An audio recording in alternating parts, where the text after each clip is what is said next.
case briefs, and so much more. LSData's got what you're looking for. In a landmark 1992 decision by the Tennessee Supreme Court, a heated dispute over the applicability of sales taxes to the extended warranty contracts for automobiles was firmly laid to rest. The case, prominently known as Covington Pike Toyota Inc. vs. Cardwell, stemmed from a Memphis car dealership being audited by the Tennessee Department of Revenue, which resulted in a sizable deficiency assessment in sales and use taxes based on sales of extended warranty service contracts. The controversy began when the Commissioner of Revenue boldly attempted to impose sales taxes on these extended warranty contracts. However, the dealership argued that their case fell under a specific exemption provided for replacing parts or goods under warranty in the state law. The taxpayer took a stand and legally challenged this sweeping tax assessment. The legal conflict elevated its way to the Chancery Court. Here, the Chancellor looked favorably upon the taxpayer's plea, ruling that the Commissioner had all but crossed his legal lines.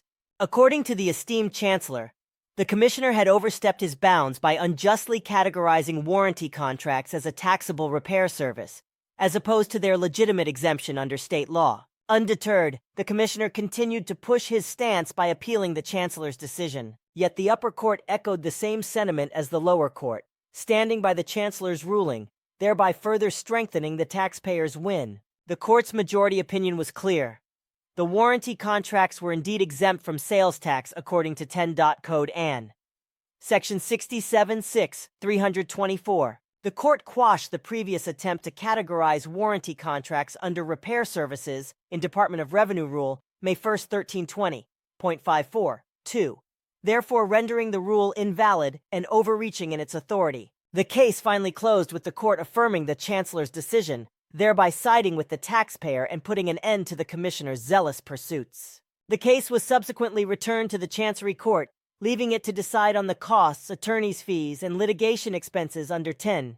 Code Ann. Section 67, 1803. The Commissioner of Revenue, having fallen short in the appeal, was left to bear the brunt of the charges. The case shines as a reminder of the limits of a commissioner's authority and the importance of clearly defined tax rules.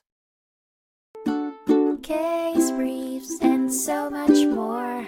LSData's got what you're looking for. Visit LSD.law, elevate your mind.